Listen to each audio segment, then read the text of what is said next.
Good afternoon, everyone. My name is Catherine Christopher, and I am the chapter president of the Zealous Ladies of Zeta Zeta chapter, which is in Fort Pierce, Florida. We want to welcome you one and all with a smile and a thank you for joining us this afternoon.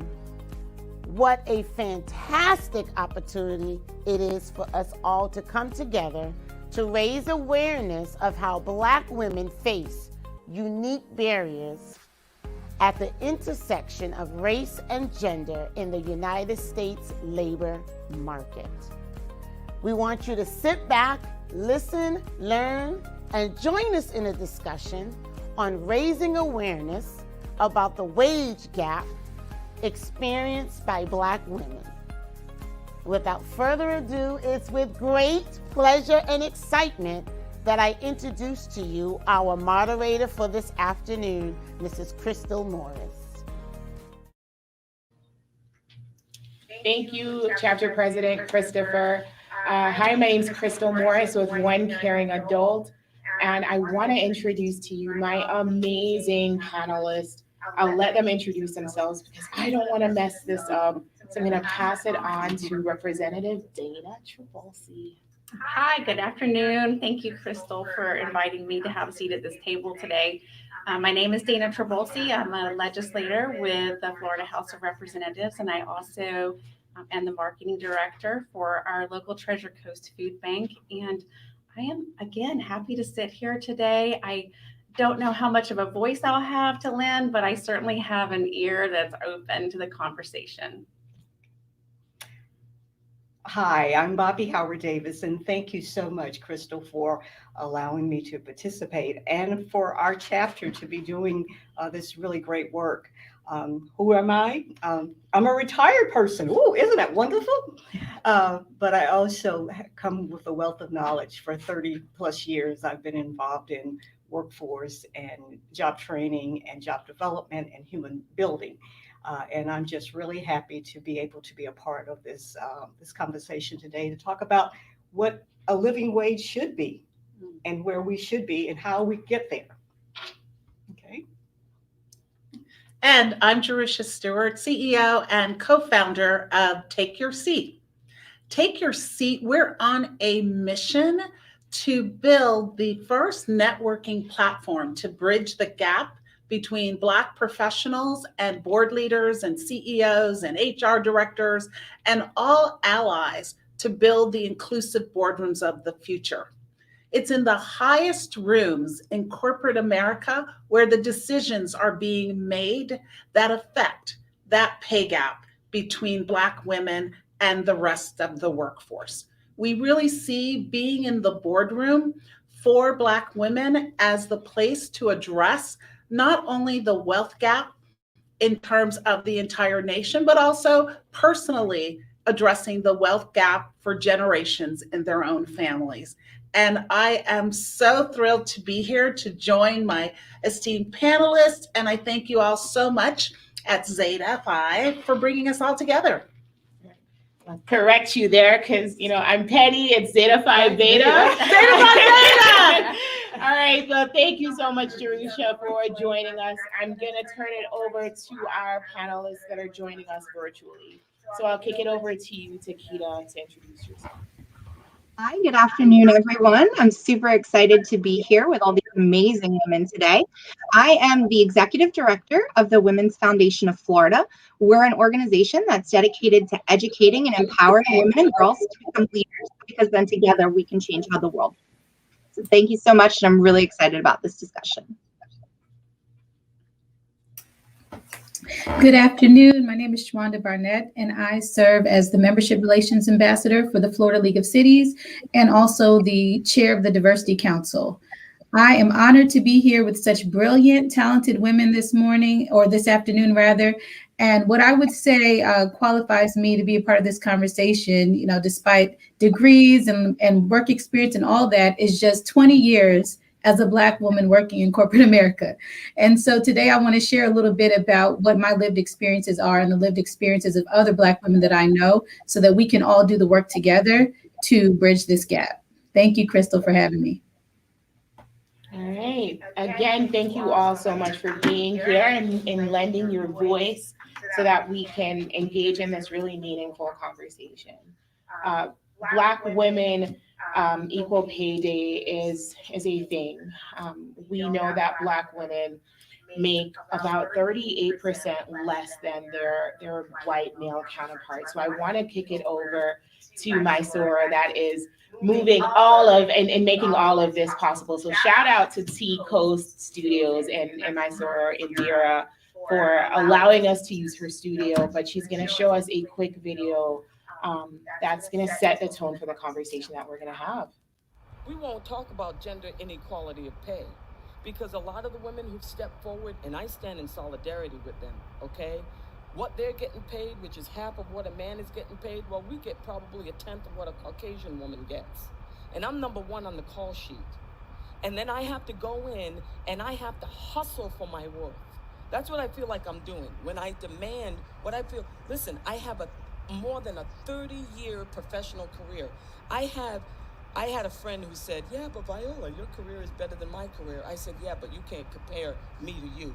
Because once again, I got the Oscar, I got the Emmy, I got the 2 Tonys. I've done Broadway, I've done off-Broadway, I've done TV, I've done film, I've done all of it. I have a career that's probably comparable to Meryl Streep, Julianne Moore, Sigourney Weaver. They all came out of Yale.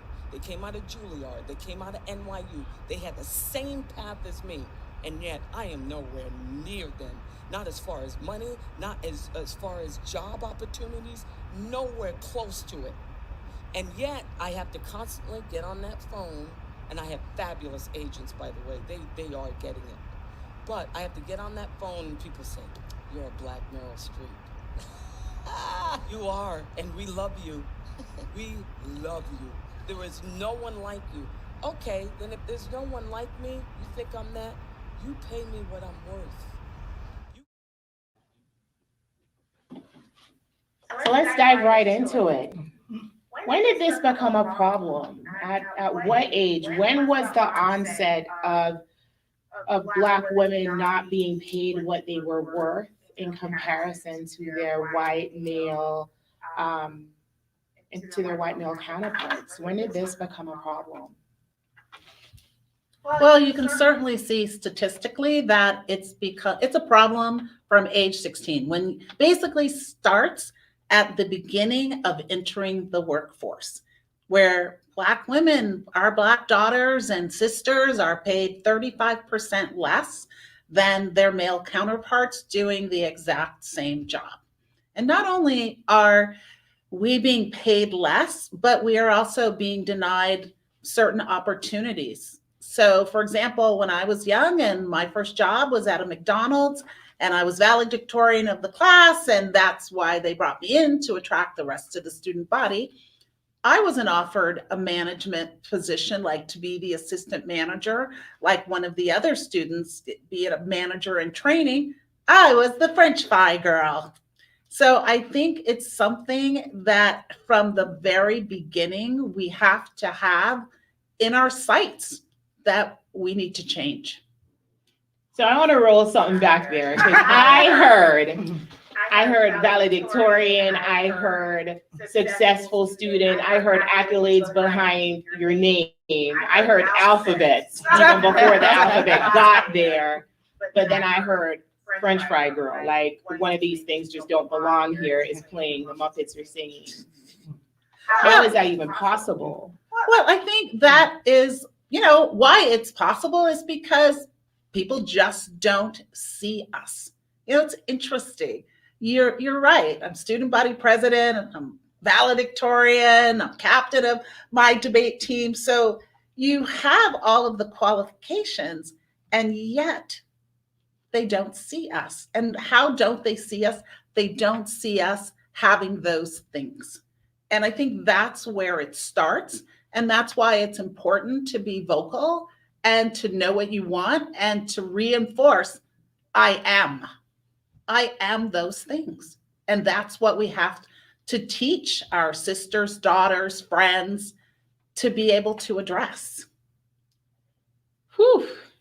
That I am, right? that I am is a whole sentence. I have a question. Go ahead. So it's been 41 years since I was 16 and I had my first job. Do you think that 41 years later, it's the same? If I had my first job was in a restaurant as well. So do you think it's the same thing for a Black 16-year-old girl going into McDonald's today? Do you think the experience is the same or that we've evolved? So unfortunately, yes, because these are statistics for today and the numbers don't lie, right? What gets measured gets done. What's different is since George Floyd's murder, more eyes are on. Yeah, people are looking at McDonald's. They're noticing. We're speaking out. We're making a point of saying, who runs this McDonald's? Who's in charge? And then McDonald's is actually putting programs into place that it will be up to us to hold them accountable for. I know I was looking at the McKinney report yesterday, and that was back from 2020. So, a whole last year. And they had 58% less. The promotions for Black women were 58% less than their white peers. The same education, the same experience, but they were being promoted at a far less rate, significantly less than their white peers. So statistics are, they're trending along the same measures. So, Bobbie, were you about to say something? I was about to say that you got to remember when we look at not knowing. So at 16, you probably didn't know to ask for more. And so therefore you didn't do it. So for the lack of knowledge. So now that, we're talking about it, we're putting it out there, we're saying that this is not acceptable, that next time around, as we teach our young folks to be assertive, to be able to speak up and ask for it, we will be able to say that I'm just not going to be the French fry girl. I'm going to be the CEO. I'm going to own the McDonald's or whatever it is. But that's one of the things that we have to do. It's all about lack of knowledge. And I look back on, and since I'm the oldest person here, I can speak for I wouldn't have known to ask for it. I would have just been. I was just happy to get that first job at the factory and to trim socks. I thought that was because I was working. I was making money. It was, I don't remember, like $1.65 an hour or something like that. Kind of, you talk about minimum wage, whatever that was. But I was just happy to do that, and I didn't know any better. But at this stage, I wouldn't expect my granddaughter at this point, if I had one, to be able to accept that, because I would have taught her better. Say, you're worth it. We put the energy into you. You've earned the right to do better, and you're going to ask for it. And so you can't, it's for the fact that we were told sometimes you just don't ask because you don't want to stir the waters. You want to keep things quiet, so you don't do that. But now, in order to get action, you got to stir the water. You have to take that rock and put it on the water and start the riffles so it'll run. So then it will actually improve itself. So we have to empower our girls. Yes. Don't be afraid of making good trouble. Yes, good trouble. Add something to that, and just one thing we see statistically, the Women's Foundation with the Florida Women's Funding Alliance released a report at the beginning of this year on the status of girls here in Florida. And one of the things we see is that we are failing our Black girls from the very beginning. From education, reading rates in third grade, to disciplinary actions that are happening in the school. So from day one in their educational place where they're supposed to be gaining the knowledge and experience to have successful careers, we are detrimenting young Black girls from everything from how they show up with their hair to disciplinary actions that are unequal to the actions that are happening. So a young Black girl could be suspended for a dress code violation where a young white girl will get a detention. We see almost 3 times as likely for Black students, especially Black young girls, to be removed from classes, to be removed from school. So we are detrimenting Black women from the very beginning of their process in the society, from education and schools where they're supposed to be wrapped around, supported, and uplifted. I think that's something really important, because there's so much more that goes into the equal pay discussion, and how we're treating Black girls in schools is a huge part of how Black women are perceiving the world around them. Takeata, before we move on from this, I just want to build on what you said, because Jerusha's words are just ringing in my head. They don't see us, and I think about what they see when they see us. What they see is not professional, is not leader, is not worthy, and so I think this empowerment piece that you've all been discussing about making sure that young women know their worth, know that they deserve to be in those leadership positions, and know how to go after them is the key, one of the major keys in bridging this gap.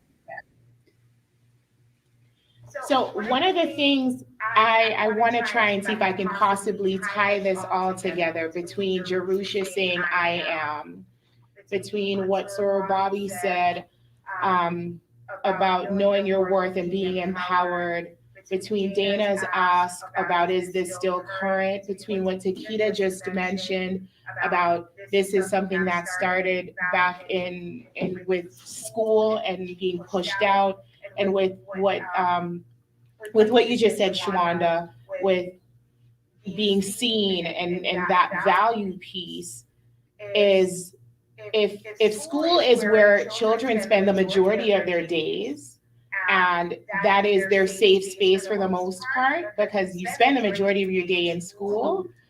So you're going there to find connection and safety and security, but you are instead being pushed out and being told you're too loud, you're too this, you're grown, and you're being dismissed, you're being erased, you're being devalued, and you're being told that your voice is too much, tone down, be quiet.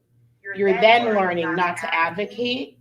So you're going into the workplace not advocating. I wonder if that's where those lessons are being taught, that you don't go in asking for those promotions, because you're told when you advocate in the classroom for, hey, can you look at this? Because I don't think you graded my paper right. Nope, sit down and be quiet. Oh, so when I get this performance review, I sit down and be quiet because I got in trouble in the classroom. I wonder if that system got changed in the schoolhouse, that in the workplace, we would see more assertive women who saw that assertive nature not as something to dismiss, but something to really stand in and to own. So, whew. Well, that was deep for number one. Oh my gosh. I would like to add to that. Yeah, So I do think we become what we behold, right? Yeah. So growing up, I had a math teacher, Mr. Stevens. If you're still alive. Shout out, Mr. Stevens. Shout out. This is what you did to me. I was in his algebra class in high school, and he threw an eraser and hit me in the head and said, you have no reason being in math class. So to this day, I still feel like I'm terrible at math. So it's almost a self-fulfilling prophecy, right?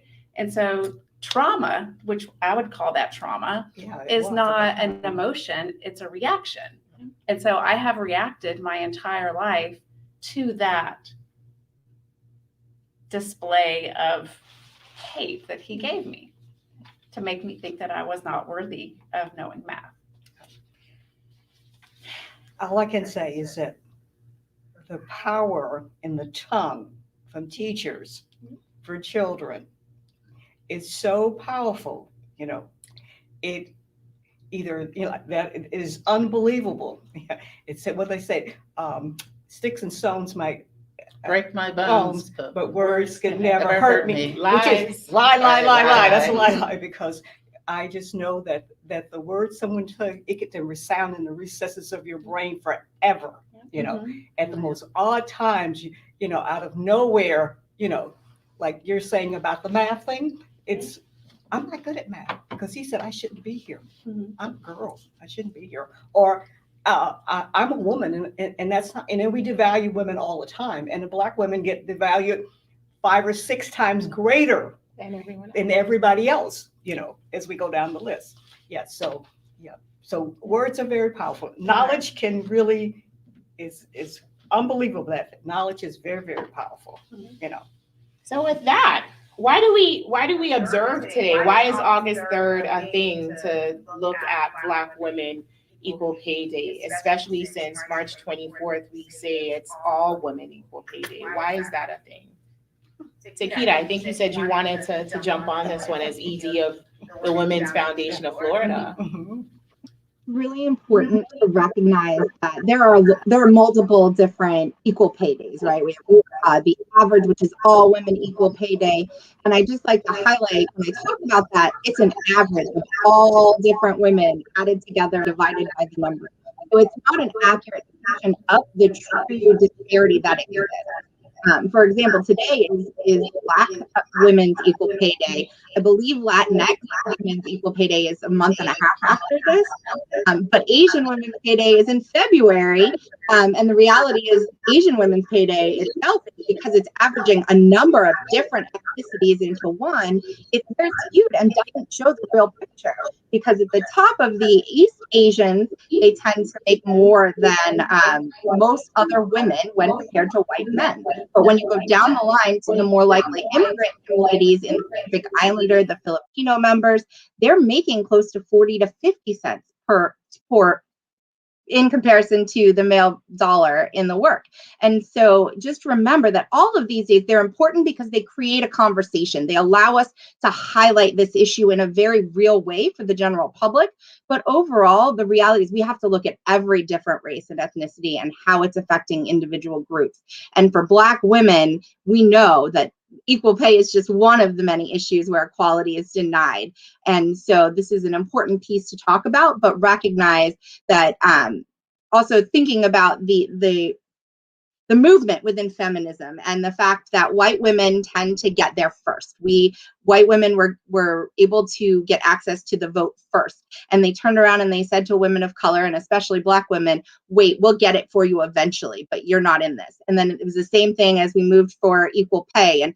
And so we passed a law making unequal pay illegal almost 50 years ago. And we're still having these conversations. So it's just important to recognize that these inequalities are very real, and they vary across all of the races. But until all of us are on the same playing field, all women, as long as there's any woman left behind, we're not where we need to be. So when you were giving that answer, it caused me to remember the march in DC in 1913, when women were marching for the right to vote. And they were saying, yeah, we want all women to come and support us in this right to vote. And all women showed up because all women wanted the right to vote. And a group of Black women showed up and they said, yeah, we want you to march with us, but we need you to stay in the back. And there was one woman that said, I will stay in the back. And as soon as that march started, Ida B. Wells said, oh, no, I'm going to show you where the back is. And she ran straight to the front. And that's one of the reasons why we have today, right? It's always been where we are equal, but we are separate but equal. And separate but equal might have been voted down with Brown versus the Board of Education, but we still continue to see it day after day after day, which is why we have days like today. But please understand, when we say Black women equal pay day, we're not talking about a paycheck, because this is not fixed in the context of saying one paycheck, because we have this thing called generational wealth. So someone jump in and let's explore how does this conversation then lend itself to generational wealth and addressing that systemic issue of disparities that exist in wealth and the acquisition of wealth because of inequities when it comes to pay. So Crystal, this conversation wouldn't be complete if we didn't take some time to think about, as a demographic, Black women have more advanced degrees than any other demographic in America. So when you look at the amount of Black women that have to take out student loans and have to get themselves into large amounts of debt to get these advanced degrees just to come into jobs that they're overqualified for and then make less money to do, that's where we're talking about generational wealth. That's where we're talking about the inability to be able to purchase homes of the same value as their counterparts, to be able to pass those homes on to the next generation, because we know that real estate is the major factor in what will determine generational wealth. And so all of these things play into this idea of why today needs to be recognized. It's not just about the paycheck, like you said, but about all the things that come from the pay disparities that impact Black women in America.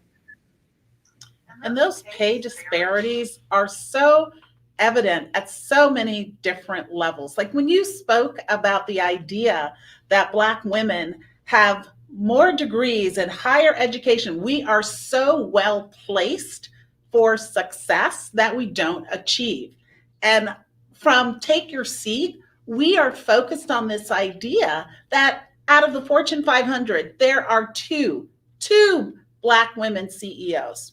So when you look at the entire landscape of corporate America and realize that there are only 2 Black women who are in the power position to make the decision that affect millions of lives across the country and to advocate for pay equity, you realize that we are nowhere to achieving our dreams and where we need to be to create systemic change. And that also goes for the boardroom, where we are like 1.4% of board directors. And board directors, they control the pay and who sits in the C-suite.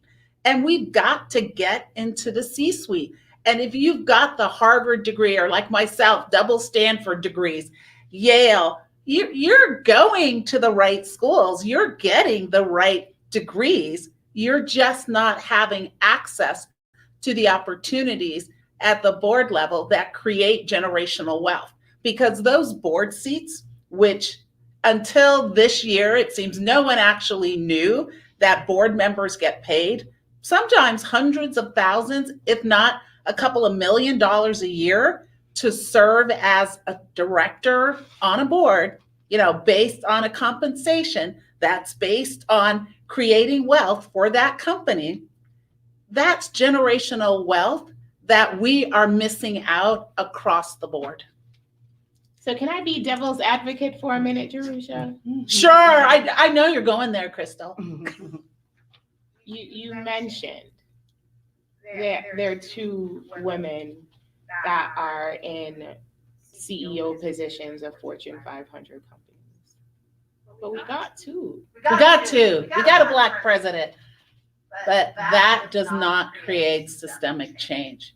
You actually have to address two. Isn't that progress? Isn't 2 out of 500. 2 out of 41 companies led by white women. So why does it matter? Why? Because the women that the CEO of a company determines the direction of that company, right? Like who's going to sit in the C-suite along with them, where they're going to spend their company dollars, whether or not they're going to bank with a Black bank, whether they're going to invest in Black businesses, whether they're going to have Black vendors and suppliers. It just goes so far down the food chain. Also sends the message to everyone else in the company as to expectations in terms of what I want my workforce to look like, which, by the way, is why companies like Wells Fargo, the private equity group, the Carlyle Group, are now tying CEO compensation and C-suite compensation to diversity and equity and inclusion initiatives. Because guess what? When diversity is kind of siloed, when it's 3 levels below the CEO's responsibility, we're not going to have change. We're going to have change when diversity is tied to outcomes and the bottom line. And this discussion today is all about the bottom line for Black women, for all of us, for all of your Soras who are watching today and their daughters and their sisters and their friends. So the more of you who tell the folks in your network and have them understand that this is the loss of opportunity. It's like when we started Take Your Seat, and it's takeyourseat.co, not .com, I was surprised at how many Black women didn't even know that a board seat was an opportunity, that a board seat was something you could get paid for, that a board seat is actually a retirement strategy for white men. And it's a retirement strategy that we were never told about, we were never groomed for, that we never had access to. And that is another form of generational wealth, and or when you think about it, reparations. So, hey, you wanted to play devil's advocate. Yeah, let the out of the box here.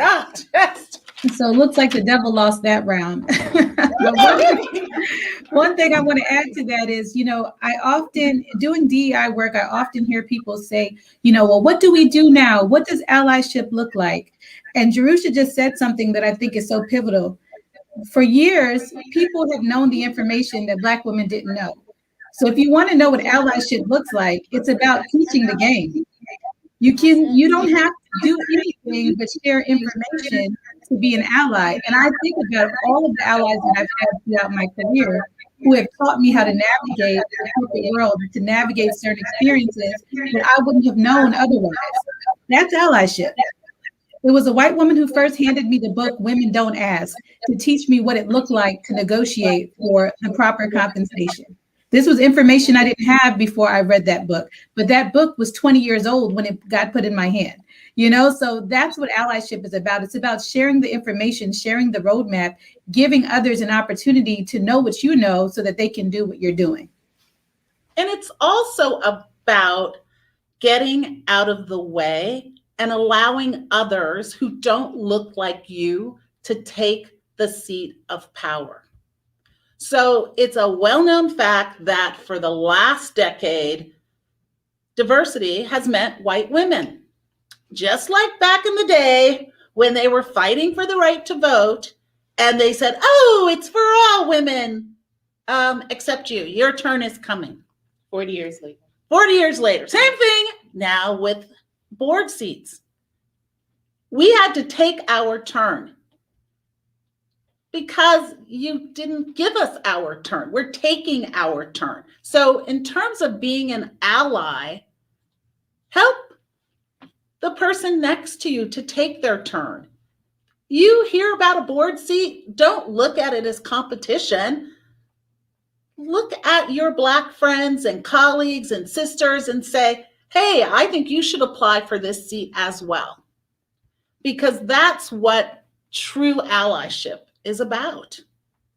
It's giving other underrepresented folks the opportunity and the access to go ahead.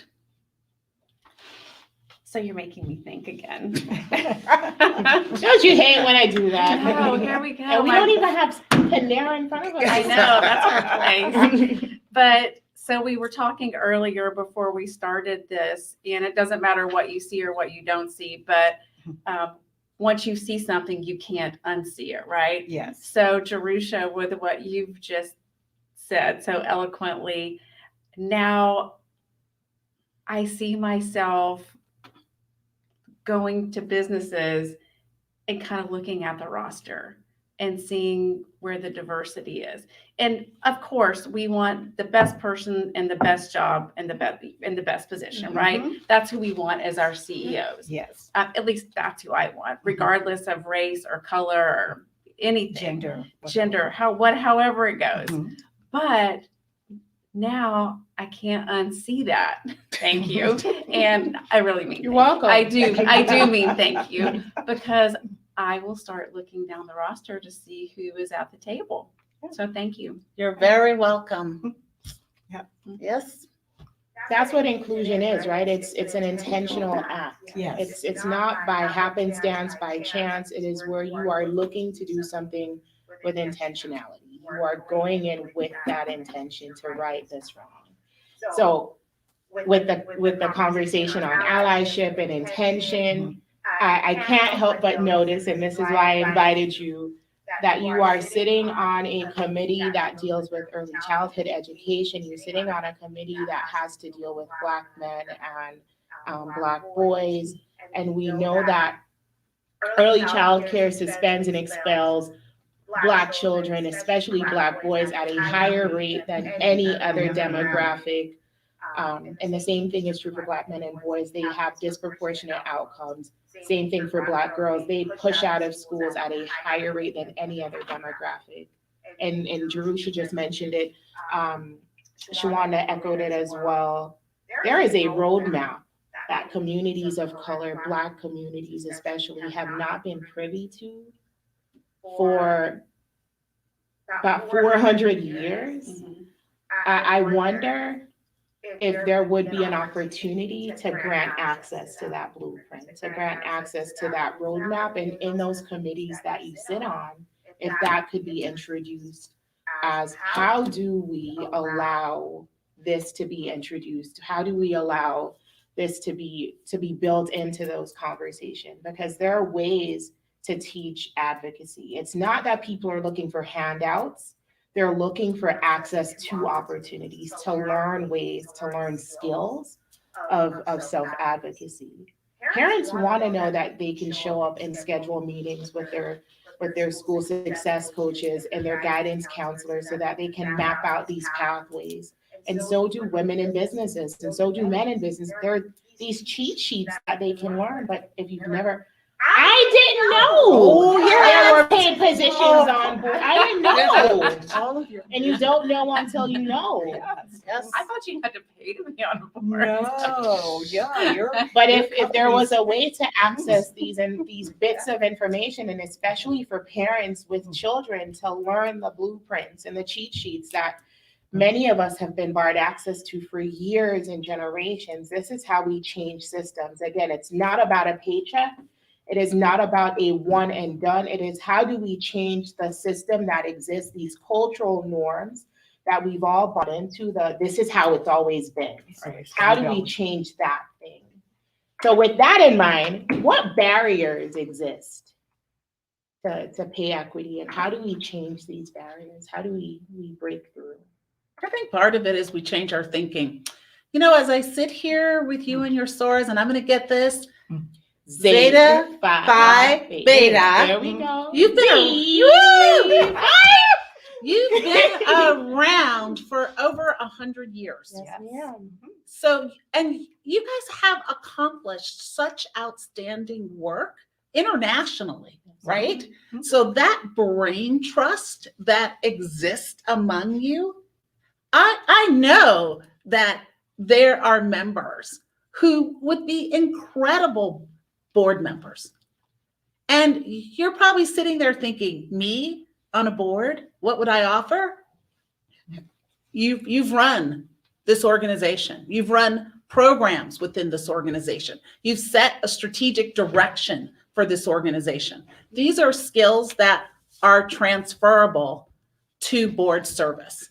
And I think that that is a big part of what has to happen, is we have to learn to see ourselves as well in the bigger picture, as having an impact on the larger landscape.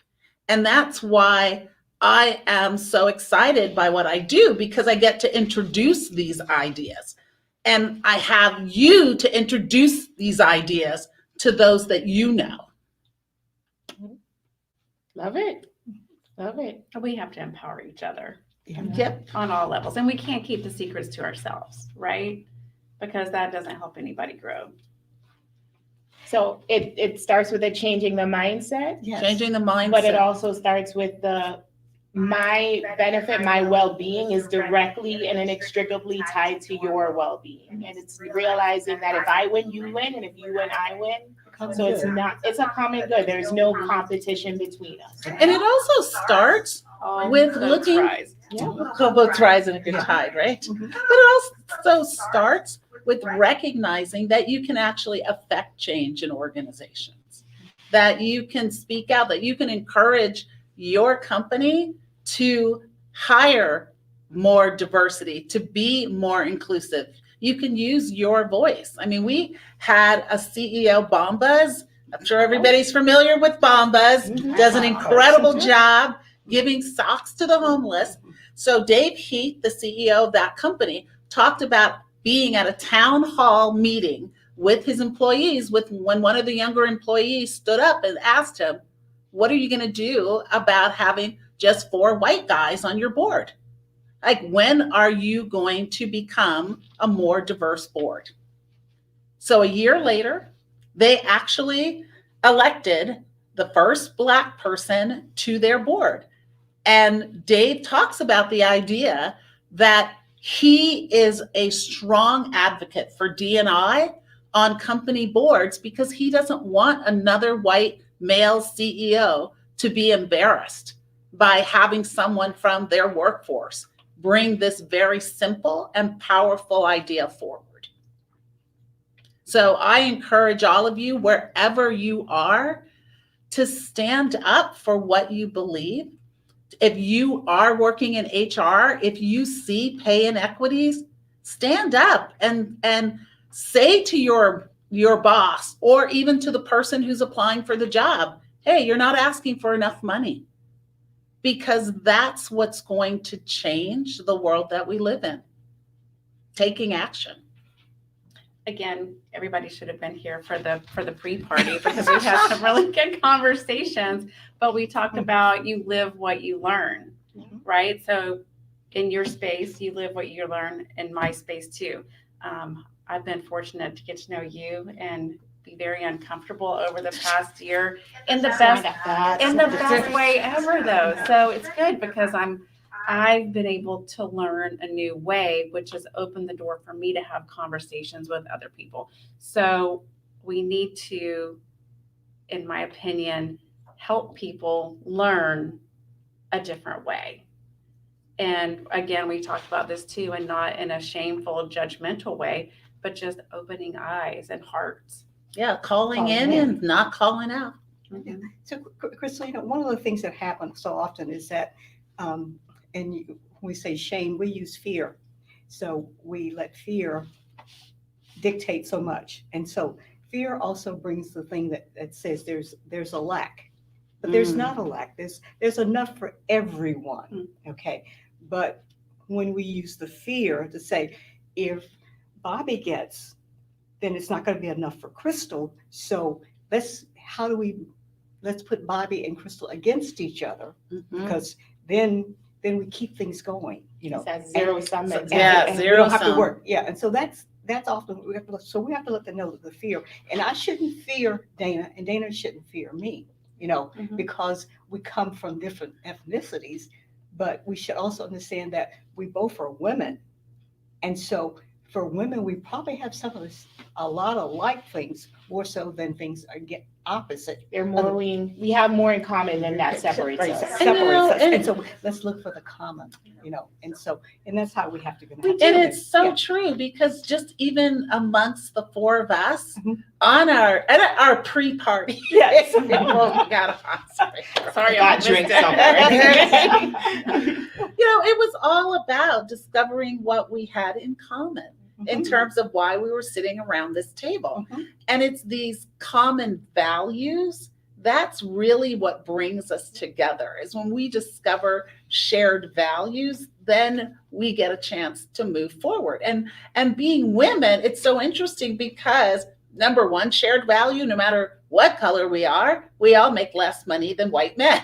That's right. We all are probably the person who has the major child caring responsibility. We're also the person who's most likely to suffer from the imposter syndrome and feel like we don't have the skill sets necessary for that job. And we've all heard breaking through the glass ceiling. So splinters to prove it. Right. So it's these ideas that I think we can band together around and just recognize that they affect each of us just at different degrees. And then the solutions might be common for all of us. Well, think about, could we have had this conversation 40 years ago or 50 years ago when I was growing up? Think of our mothers sitting here together. So I was raised in the South, and I learned that you were raised in Mississippi, and my parents were from South Alabama. I grew up in Atlanta, and my parents were very racist. And that's how I grew up. That is the environment I grew up in. And, I can't attest to your parents, but it was definitely we lived on opposite sides of the tracks. And so it's taken a lot of years to learn and think and be uncomfortable and have these conversations, and how great it is for us to sit here together. Yeah. Yep. And lift each other up. I think it's amazing, and we need to do more of it. Well, it's like Maya Angelou said, you know better, you do better. Yes. You're a great example. And you're also an example of that it is a journey. Yeah. That it is something that you can have intentionality around and achieve. So we don't just have to look at, our white sisters and brothers and think, oh, they're never going to change. They're never going to be able to see me. Because you're an example of someone who does and sees us in a very powerful way and works to make our lives better. But I also can't be like, this is like 101 and I go home and try to heal my whole family. Because that didn't work very well. That's not what we're gonna And do. we wouldn't want you to do that. There's levels to this. Right. There's always levels. So I just wanted to interject. I love this conversation about allyship and unity. And as a Chinese American, I will say, this last year we had the spa shootings in March and the rise in anti-Asian hatred and racist acts and violence. And one of the things that I have really appreciated both in 2020 and this year was seeing the Asian communities as well as other communities really standing with the Black community and seeing that unity. And then when we had the shootings in March, the number of people from the Black community that were wrapping themselves around the Asian community in support. And we're seeing that in I think a way that we haven't seen in the past is unity between different races and groups, because we've been pitted against each other in so many ways. And I think someone else made the comment like that it's like a pie, right? If I give them a piece, then I'm less than, I get less. And it's not, right? The reality is this fight is for all of us. And I am really just, even in this panel discussion, we're seeing that unity coming together of different people of different backgrounds, understanding that we as women and we as human beings really need to support one another. And with that allyship, it's not always comfortable. Sometimes it's uncomfortable and it's difficult, but we need to be willing to be uncomfortable. So with distributing the pie, how do we create access to more meaningful resources? How do we equip women with the ability to self-advocate so that they're promoting themselves? I think you mentioned it earlier, Jerusha, that women aren't putting themselves in positions where they're asking for promotion. So we know that we have more advanced degrees. We know that we're coming to the table with the qualifications, but we're not opening our mouths asking for that position. So well, that's part of it. The other part of it, because it's not all on our side, right? To create systemic change, we actually have to change the system. And that means advocating within companies to actually create a pipeline for talent within your company that encourages Black talent and Black women to rise within the ranks. Can you come back to me? That's the last question. And she Didn't she say she didn't even read the question?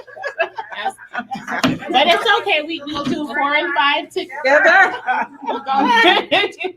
But no, go ahead. Well, it is kind of. They go together. You can't put it all on the individual. And you're absolutely because right. The individual is within a system. Okay? You're right. That ecosystem. And the ecosystem has more power. Yep. Right? That's why I love them so much. But you're right. So to have both, how do we empower our women, but how do we hold the business owners accountable? Because we have to hold them accountable to fix things so that women are more comfortable self-advocating. So that's a better way of asking the question. You're absolutely right. Oh, I don't know that all. Yes.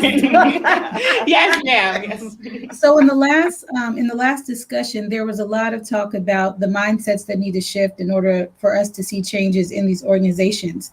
There's a major paradigm shift that needs to happen for corporations where they need to understand that diversifying their C-suite and their staff is not doing us a favor.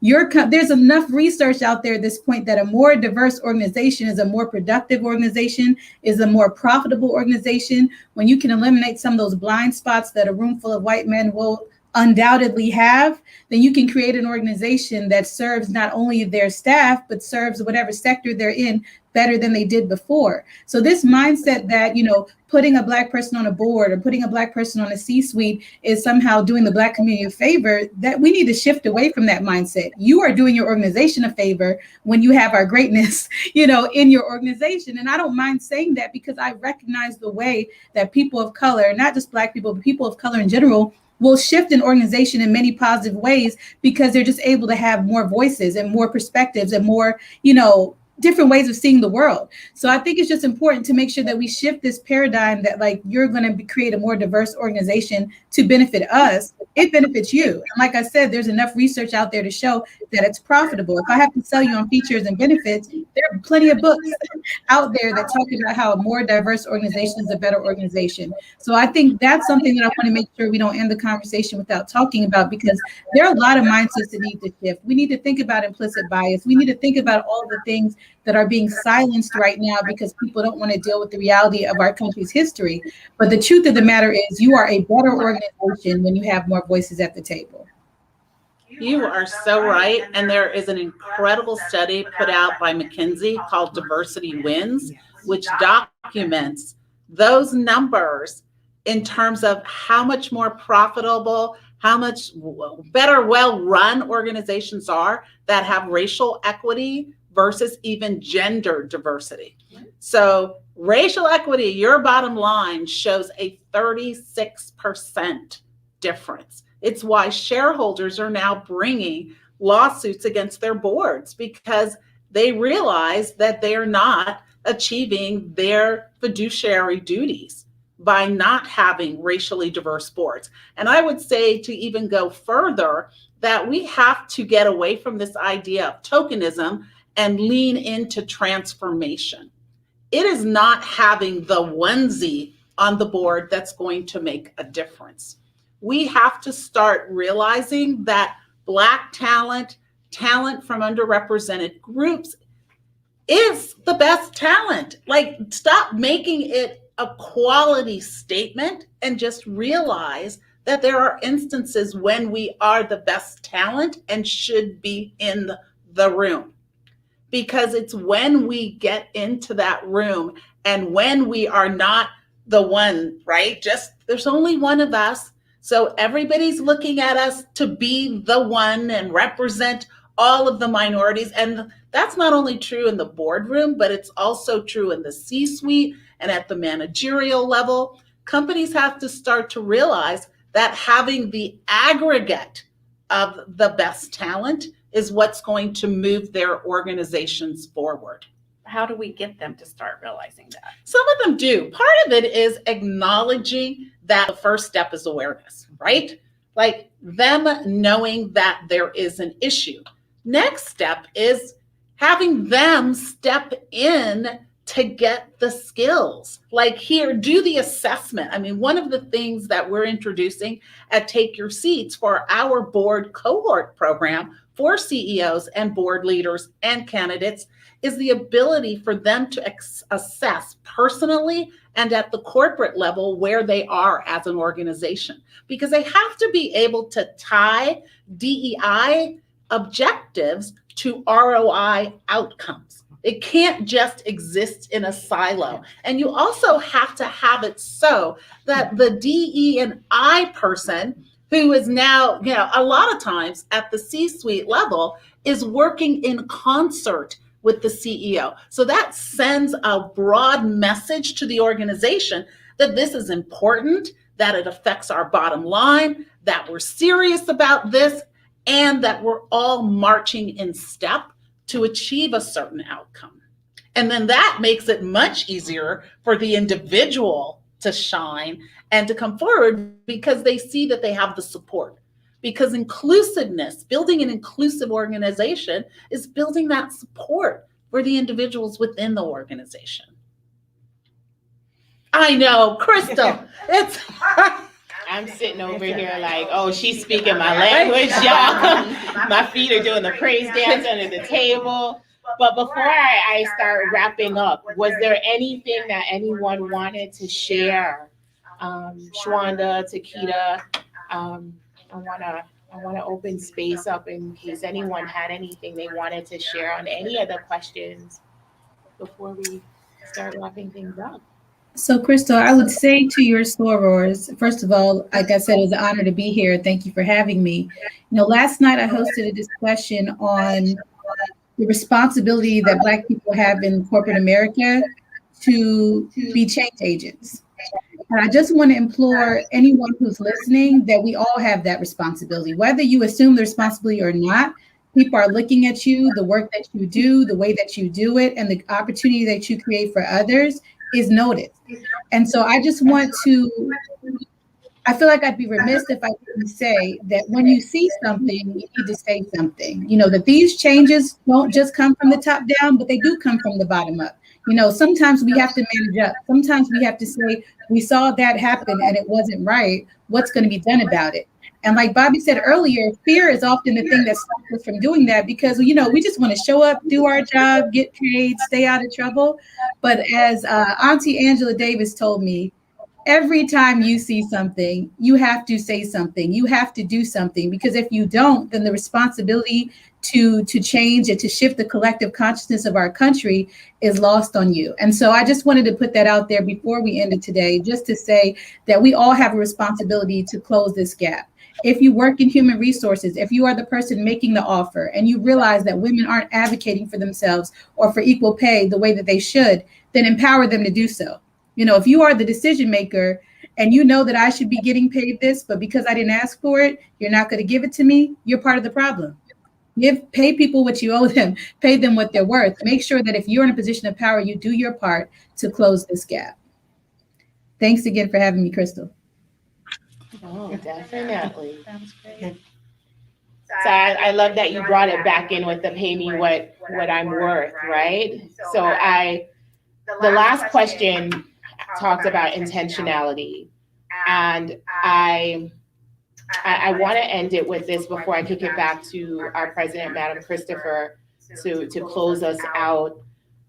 I mentioned separate but equal, and that ending in 54 with Brown versus the Board of Education. And there was, we're going to show a video of the Little Rock Nine. And I tend to believe, as many people do, that if we don't learn from the lessons of the past, we are bound to repeat it. History will repeat itself. And one of the things that I will take from this experience of these 9 young people going into a schoolhouse was that diversity only will cause us to think that we can put people in a space without transforming the culture of the environment and assume that just putting them in the space, we have fixed the problem. That doesn't work. That has never worked. And what we see in this video is we allowed people access without truly giving them the opportunity to have equal opportunity, equal rights, equal access. Diversity only doesn't work. There has to be equity, there has to be inclusion, there has to be justice, because inclusion only doesn't work either, right? There has to be true justice, true fairness. There has to be more. Otherwise, there's just resentment. Yeah. Otherwise, there's resentment. Yes. Otherwise, there's anger. For all parts. Equal does not necessarily mean equity. It doesn't. They're two different things. Totally different things. They're two different things. They're absolutely two different things. Jerusha mentioned the return on investment. I want to leave with you the cost of inaction. What happens if we fail to act? What happens if we choose to leave this culture of norms? Because this is how it's always been, right? Yes. There has always been this difference with pay. Women have historically been paid less than men. Black women have always been paid less than men, than Black men, than white women. We've always been the bottom of the barrel. Why disrupt it? Because it should be disrupted. That's why. And if not now, then when? We have the ability. We've proven that with all the alphabets behind our name. We don't need to be the fry girl anymore. We don't have to stay in that position. And how do we change it? We not only open our mouths to advocate for ourselves, but we advocate for the woman next to us. Yes. And the woman next to us advocates for us. We get to stand up and do it. I'm a proud member of AAW, and through that organization, we have access to resources like the Work Smart and the Start Smart programs, where we get the opportunity to teach women how to do it. Jerusha mentioned that business owners have to take accountability, and that is true. We can't fix what we don't know exists.